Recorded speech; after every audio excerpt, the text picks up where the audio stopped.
28 साल की सरिता देखने में बिल्कुल भी खूबसूरत नहीं थी और ऊपर से रंग भी उसका काला था, दांत भी बाहर ही थे। लेकिन सरिता को कभी भी अपने रंग और बदसूरती का जरा भी अफसोस नहीं होता था। वह हमेशा खुश रहती थी और खाने की भी बहुत शौकीन थी, लेकिन पढ़ने लिखने में वह सबसे पीछे थी। खाने पीने का बहुत शौक होने की वजह से उसका शरीर भी बेडौल हो गया था।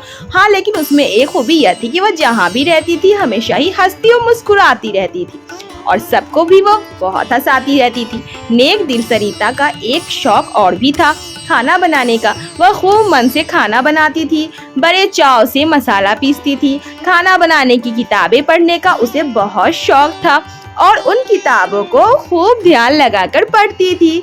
टीवी रेडियो पर जब भी खाना बनाने का प्रोग्राम आता था तो उसे वह बड़े ही चाव से देखती और सुनती थी। सरिता को कोई भी सब्जी या कुछ भी बनाना होता था तो वो सब बहुत ही प्यार से बनाती थी। गाने गुनगुनाते हुए आटा गूंथती थी, कम आंच पे पूरियां तलती। सब्जी हो, चटनी हो, खीर हो या मटर पनीर, सब कुछ बहुत ही ज्यादा स्वादिष्ट बनाती थी। जो भी उसके खाने को टेस्ट करता उसकी तारीफ किए बिना नहीं रह पाता था। उसने खाना बनाने की कला में अद्भुत और असाधारण प्रतिभा हासिल कर ली थी, पर वो मनहूस थी। उसके काले रंग और बदसूरत होने की वजह से कोई उसे प्यार नहीं करता था, लेकिन उसकी माँ उसे बहुत प्यार करती थी। आज तक सरिता की माँ उसे डांटा तक नहीं था और वह भी अपनी माँ से बहुत प्यार करती थी। हर बार की तरह आज सुबह भी उसकी शादी के लिए जो लोग आए थे उसे देखने, उन सभी ने खाने की तो बहुत तारीफ की, लेकिन सरिता को देखकर वह नाक मुंह सिकोड़कर वापस चले गए। उस दिन सरिता किसी को बिना कुछ बताए कहीं पर चली गई, लेकिन शाम को जब वह लौटी तो घर का माहौल बहुत गर्म था। सरिता के पिताजी उसकी माँ पर बहुत गुस्सा थे। बोल रहे थे कि पता नहीं हमने कौन से पाप किए जिसके बदले हमारे घर यह मनहूस लड़की पैदा हुई है। रोज अपने पिता से अपनी बदसूरती के ऊपर कोई न कोई ताना वह सुनती ही रहती थी, लेकिन सरिता पर इन सब का कोई असर नहीं होता था।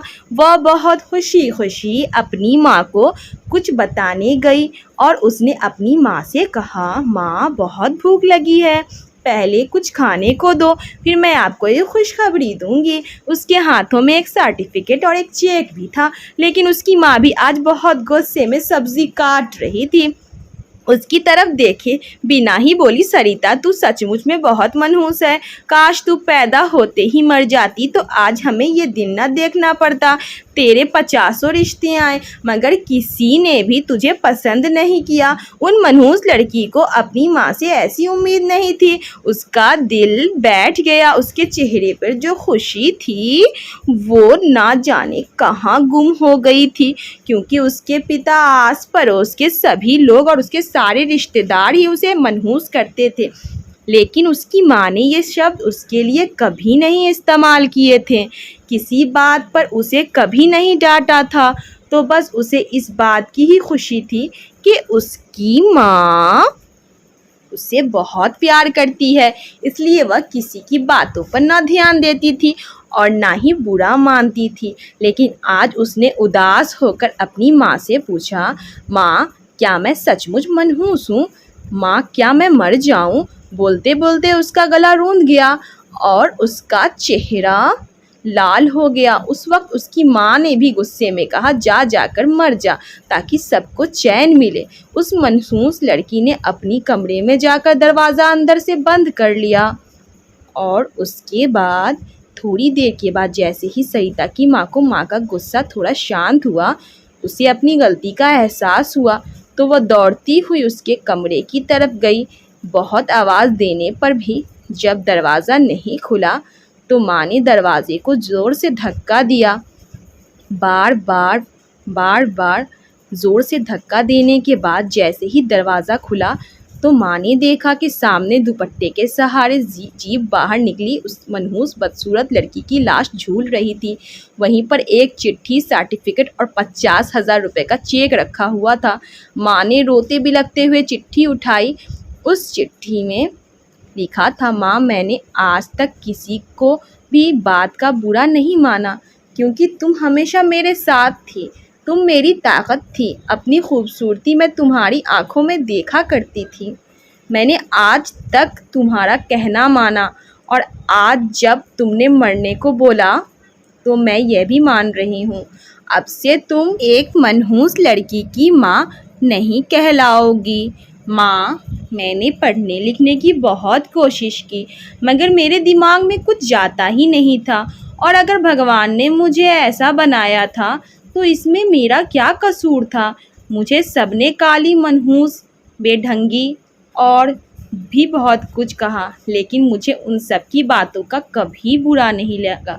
लेकिन माँ, आज तुम्हारे मुंह से यह बात सुनकर मुझे बहुत बुरा लगा। और हाँ, आज नेशनल लेवल के खाना बनाने के कंपटीशन में मुझे फर्स्ट प्राइज़ और 50,000 का चेक मिला, और एक अच्छे होटल में शेफ की नौकरी भी। माँ, पहली बार ऐसा हुआ था कि तुम्हारे सिवा किसी और ने मेरी बदसूरती ना देखकर मेरी काबिलियत देखी और मुझे इतनी अच्छी नौकरी दी। बस यही खुशी तुम्हारे साथ बांटना चाहती थी। और पता है माँ, आज मेरी ज़िंदगी का सबसे बड़ा खुशी का दिन था, क्योंकि पहली बार वहाँ सभी ने मुझसे कहा था, देखो यह कितनी भाग्यशाली है। तो दोस्तों, अगर आपको ये कहानी अच्छी लगी है तो इस कहानी को लाइक कीजिएगा और मेरे चैनल को सब्सक्राइब ज़रूर करके जाइएगा दोस्तों।